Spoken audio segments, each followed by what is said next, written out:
Welcome back. Tonight, we're not just analyzing a document. We're stepping into a nightmare preserved in ink. We're going to the high Arctic, to a place that shouldn't exist, to recount an expedition that started with science and ended in something else entirely. Our story tonight begins with a mission that went wrong. A team of biologists was doing routine wildlife tagging near Ellesmere Island. But they stumbled onto something that wasn't just old, but impossible. A secret that has been kept for over a century, guarded by sentinels of ice and fur. It all started, as these things so often do, with a single, perfectly aimed sedative dart.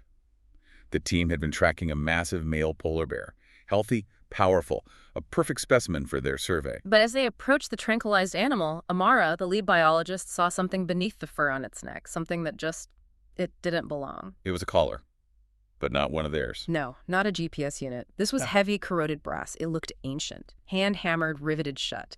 And etched into the metal was a date that made no sense at all. 1847. 1847. I mean, that's impossible enough, but there was something else on it, wasn't there? There was. Beneath the date, a small etching, a spiral. But it was wrong. The lines didn't follow any geometric rule. They seemed to fold into themselves in a way that, just looking at it, made the team feel a wave of vertigo.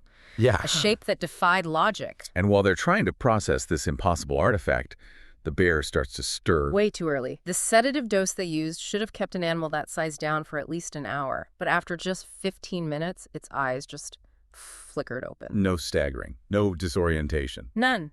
It didn't thrash. It just stood up, shook off the world's most powerful tranquilizer like it was nothing, and turned to face them. It just stood there, watching.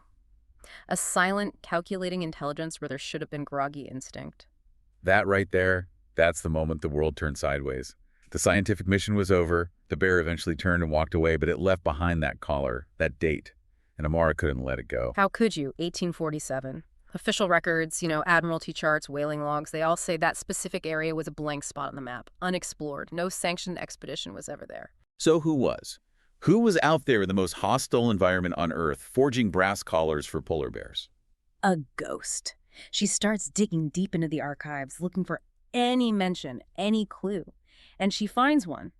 A single archived letter from a man named Dr. Thaddius Knox, who called himself the Royal Arctic Surveyor, 1847. A man who doesn't exist in any official roster. Exactly. Not on any naval commission list, no whaling logs, a complete phantom. But the letter came with a map. And this map was special. It was proof. It showed coastlines charted with an accuracy that was decades ahead of its time, and Knox had been there. And his map didn't point to some lost island. It pointed to a stretch of what looked like perfectly flat, featureless sea ice. But he left notes on it. Warnings. 2 notations. First, umbra transitio, the shadow crossing, and then a cryptic phrase, the gradient holds the White King indoors. A shadow crossing. It implies that what you see isn't what's really there, that you have to look at it differently. Precisely. And so the team decides to go. They fly out to Knox's coordinates, but before they even take off, they get a sign. The bear. The same one. The colored bear. Standing half a mile from their camp, motionless, it just tilted its head back and watched their plane climb into the sky. It wasn't hunting them. It was guiding them, ensuring they followed the map. Okay, so they arrive at the coordinates, and just like Knox warned, from the air, it's nothing. Just a white expanse. But then the sun gets low in the sky, the light hits at just the right angle, and Amara sees it. The shadows. The ice wasn't flat. It was folded. Into a perfect spiral. Long, concentric ridges curving inward 50 meters across, like a giant thumbprint pressed into the Arctic ice. This was not natural. And at the very center of this impossible shape. A plug. A piece of black-green stone, polished smooth. Lars, the geologist, he ran to it. He knew immediately it wasn't from there. It wasn't glacial drift. What was it? It was wrong. It was slick, bare of any frost, as if it was actively rejecting the cold. He said it felt like it had been mined from some deep-sea thermal vent, dragged up from the planet's core and placed there. A seal. A lock. And as they stood there, realizing they were looking at something deliberately built, they realized they weren't alone anymore. No, that's when the Guardians arrived. On the ridges of the spiral, one appeared, then another, and another. Polar bears. More than one? But they're solitary animals? They are. But here they gathered. 2, 3, then more. Just sitting, silent, surrounding the camp like huge white statues. They weren't aggressive, they weren't hunting, they were just watching. patiently. They were herding them, keeping them there. Yes. And as the bears watched, the environment itself started to turn against the team.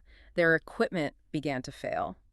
Wow. Batteries drained in minutes. Compass needles spun uselessly. They sent up a drone to get a look from above, and it just died, falling from the sky. But not before it sent back a few seconds of footage. What did it see? Things that shouldn't be there. Structures made of bone and ice, angles that folded in on themselves, things that violated the laws of physics. The place was breaking down, or breaking them down. And then the ice itself gave way. Near the edge of the spiral, a fissure tore open with a sound like ripping metal. Lars and another team member, Daniel, they fell in. Into a crevasse. Not a crevasse. This was a shaft. Smooth. Unnaturally smooth. And the moment they were inside, all sound from the surface just stopped. The howling wind, the groaning ice gone, like stepping into a vacuum. And the walls. The ice walls reflected their lights in strange ways, bending them, stretching them. It felt like they were climbing down the inside of a massive frozen lens. And they found things down there. They found Knox's trail, his leather boots, his chisels, his old gear left almost like breadcrumbs, leading them deeper. The tunnels opened up into chambers. Chambers built. The first one was made of that same black-green stone.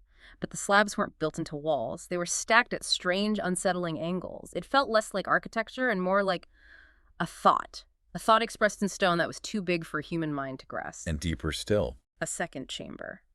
A vast dome carved from pure glacial ice where the light itself seemed to warp. It made them feel dizzy, distorted. It was an engineered space designed to contain something. The White King. They followed one final curving tunnel, and it opened into the heart of it all. A vast, silent chamber, a cryovault. And there, pressed against the far ice wall, was a hand. A hand. A non-human hand. Pale, colossal. Each finger, the report says, was as long as a body. The rest of the creature it was attached to stretched back into the darkness beyond the reach of their lights. My God. And they weren't the first ones to find this place. Not by a long shot. The floor was littered with evidence, splintered wooden scaffolding, but also modern aluminum climbing gear. Old equipment with the crest of the Royal Society, multiple secret expeditions over centuries, all coming here for one purpose. Maintenance. They found a brass plate, just like the collar, bolted to the ice. The message was terrifyingly simple. It is not dead, it is cold, the earth must not. It's not a tomb, it's a prison. And this thing, this entity, Knox's notes described it not as a god, but as inversion, the undoing of order. It's a fundamental rejection of physical law. That's why the place feels wrong. It has to be kept cold, because warmth, energy, that's its active state. And then Amara saw them? The collars. Embedded in the ice walls, stacked like bricks, dozens of them, each one with that same vertigo-inducing spiral. The bears weren't just random animals, they were guardians. A duty passed down through generations to protect this place. The same sentinel from 1847, or its descendant, was still on duty, but the prison was failing. Suddenly, a new crack spread across the ice wall, right under the colossal hand. A black frost, a kind of anti-ice, raced up the walls, and the flesh of the hand that was exposed. It started to change. It was waking up. A shimmer, a faint translucence. They could see veins pulsing slowly, returning to life. They had minutes, maybe seconds. What could they even do? They used Knox's diagrams. They found old refrigeration tanks he'd left behind, still containing traces of what they called an ancient cold, and they mixed it with their own fuel and coolant. A desperate gambit. They created a hyper-cold slurry and forced it into the crack, creating a new layer of stabilizing frost over the wound. They stopped the breach. For now. And in that moment, the final, awful truth clicked into place. They weren't intruders. They were summoned. The bears could only guard the perimeter. They couldn't do the technical work. They needed human hands to maintain the seal. A summons that came with a price. When the survivors tried to climb out, the bears were there, blocking the shaft, shoulder to shoulder, not threatening, but waiting, with absolute expectation. The lock needed a steward, a human keeper. Amara. She understood, she volunteered, she knew the secret had to be kept, that no government could ever know, could ever come here and try to drill or weaponize this thing. She stayed behind. The team made it out. They reported her missing, presumed dead in a collapse.